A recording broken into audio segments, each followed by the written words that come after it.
Hey there and welcome back to NBA 2K18's My League Mode. My name is Pete and today we complete hopefully the rest of the off-season, but we have quite a few things still ahead of us, so I'm not 100% sure we'll be able to start the next season this episode.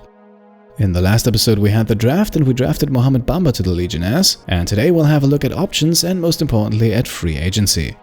Let's start with the options first. We have 5 guys with team options coming up and we'll accept all of those, simply because we don't have any financial troubles at the moment, and all those 5 guys have been solid players for us that we can now bring back for cheap. So no changes here, but let's have a quick look around the rest of the league, because knowing 2K I assume there will be a few interesting decisions here.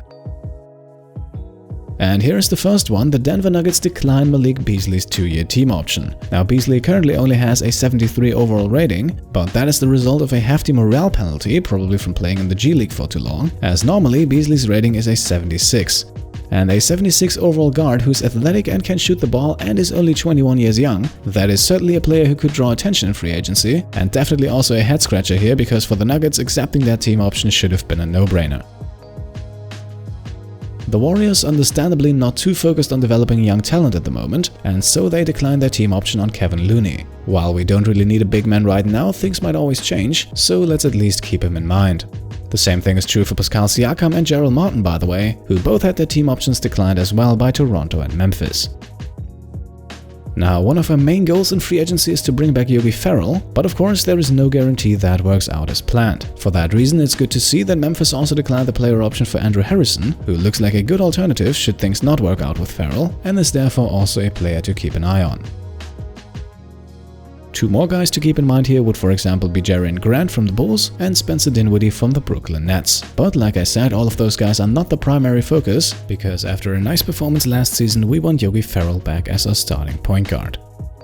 And the good thing about Ferrell is that with his contract running out, he has only become a restricted free agent. So we now have the option to extend him a qualifying offer, which would allow us to bring him back for cheap for 1 more season.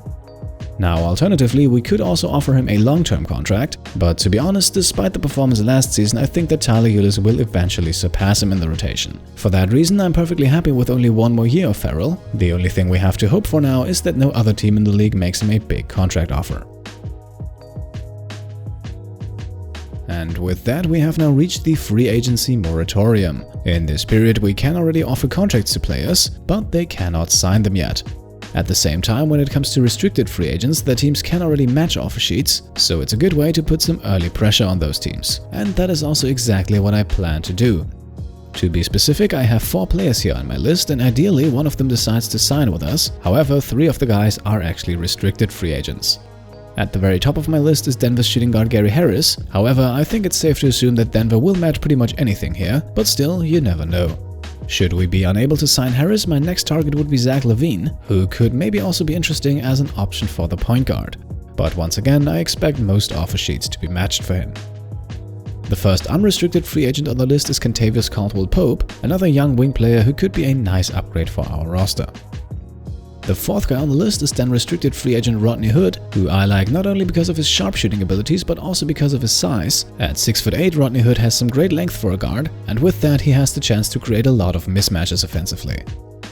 Now in theory, we could offer multiple contracts here on this first day. However, since I only want to sign one of these guys, that doesn't really make a lot of sense. For example, if we get 2 guys to accept our offer sheets, we still don't know if their teams are going to match or not, but in order to find that out, we have to fully commit to those guys. And that means worst case scenario, both teams decide not to match, and we end up with 2 players and no way to take back our contract offer. So we'll have to go through this 1 player at a time, and the first guy is Gary Harris. And we are actually going to offer him a max contract here, at least in the realm of what we are able to offer. I think Denver will be able to offer him a bit more. But yeah, let's put the pressure on early here. I don't think that Denver has any other choice but to match this offer, but if for some reason they don't, then I think Harris is well worth the price, and I would be extremely happy to have him on board.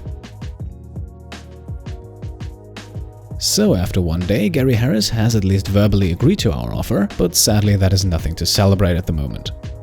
Now, Ferrell, Varejao and Jack all have about $1.5 million as cap holds, and we will now get rid of 2 of those and increase our cap space a bit, as we renounce the rights to both Varejao and Jack. I don't really plan to bring them back anyway, so we might as well clear an additional $3.5 million in cap space. With Harris then, we'll agree to sign him to that contract offer, and now let's see how Denver reacts to that. And no surprises here, the Nuggets have decided to match the offer sheet, but once again I almost expected that. Now, as you can see here, with Caldwell Pope being up next, Zach LaVine has apparently already agreed to another offer. At the moment I don't know whether or not the Bulls have matched an offer sheet or he has signed somewhere else, but in any case he is now off the table. And despite technically being still available, KCP is pretty much off the table as well, because the Lakers here have already made him a pretty nice offer, and from one of my test runs I actually know that even if we go a bit higher than that, he still has a very high tendency to sign with the Lakers.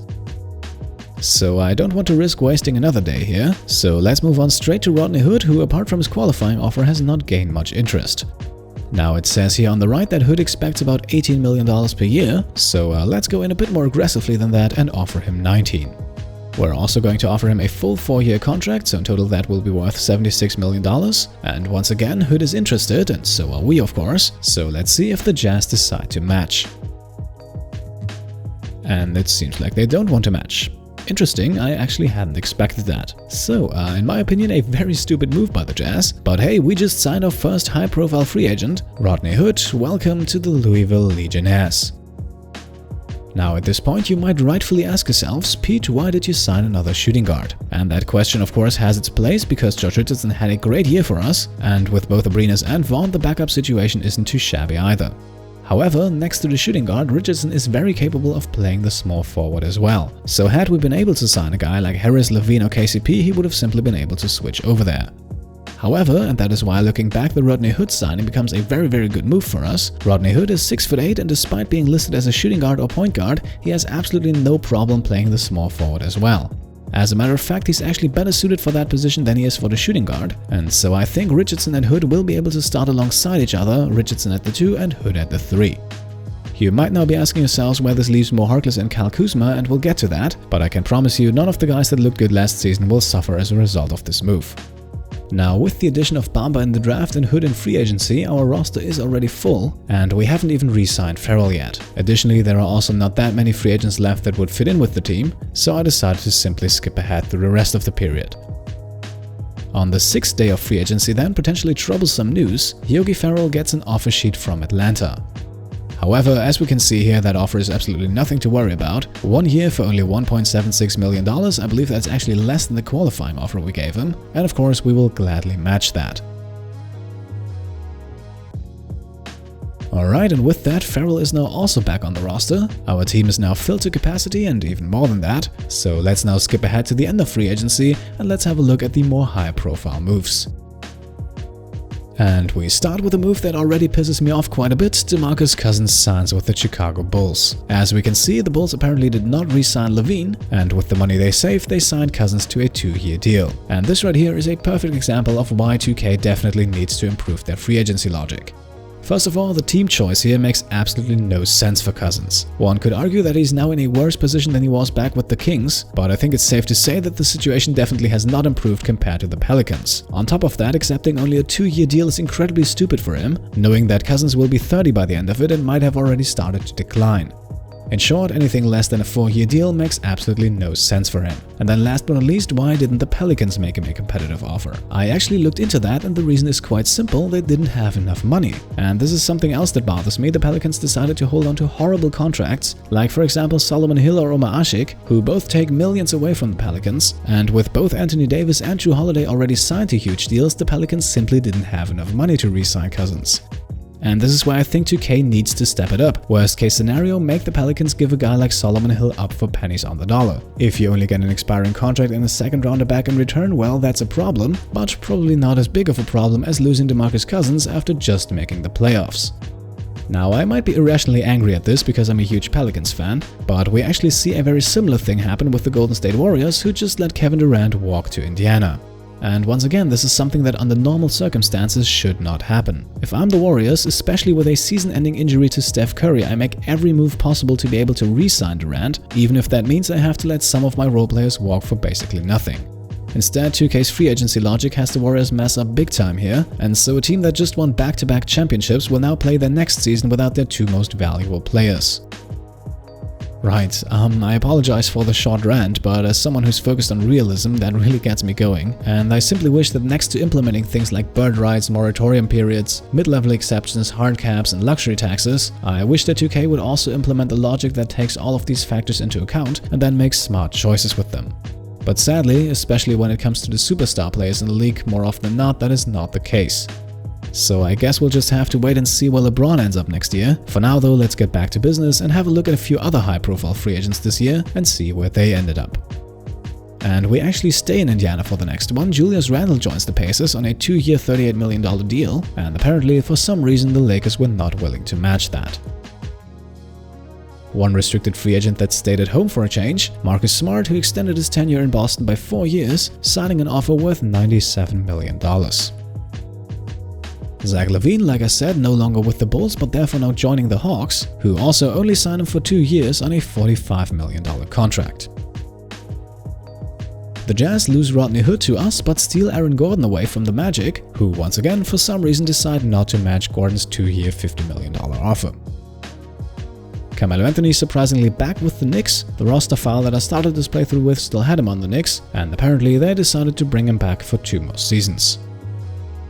In LA, we see a bit more stability with the Lakers. Yes, they did lose Julius Randle, but they brought back both Brook Lopez and Kentavious Caldwell-Pope. To make up for the loss of Gordon, the Magic signed Nerlens Noel in a questionable move. With both Vucevic and an overpaid Bismack Biyombo already on the team, I'm wondering a bit what they try to achieve with this move. Dallas then also makes 2 interesting acquisitions. After losing Noel to Orlando, they signed both Enes Kanter and Lance Stevenson. Jusuf Nurkic then joins the Brooklyn Nets on a 3-year $54 million deal and now has a chance to fill the hole that Brook Lopez left. The Raptors then signed Rudy Gay to a 3-year contract, and this move certainly improves their position in the East. Another team that might have just improved a lot are the Houston Rockets, who just signed Darren Collison as a backup point guard for 2 years. In San Antonio then, we find another interesting decision. LaMarcus Aldridge returns to the team, which in itself makes some sense, however, probably not on a 5-year $140 million contract. And last one, the Portland Trailblazers signed Bojan Bogdanovic, and who knows, maybe that will help them make the playoffs they missed last season. Alright, now quick breather, we have successfully made it through free agency. And that means we can now look at player progression and see who has improved over the course of the last season.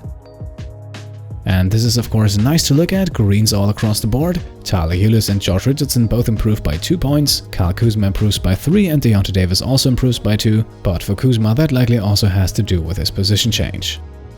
The only real surprise here, Alex Abrines actually decreasing, so that is definitely something to keep an eye on, especially with him being in the last year of his contract.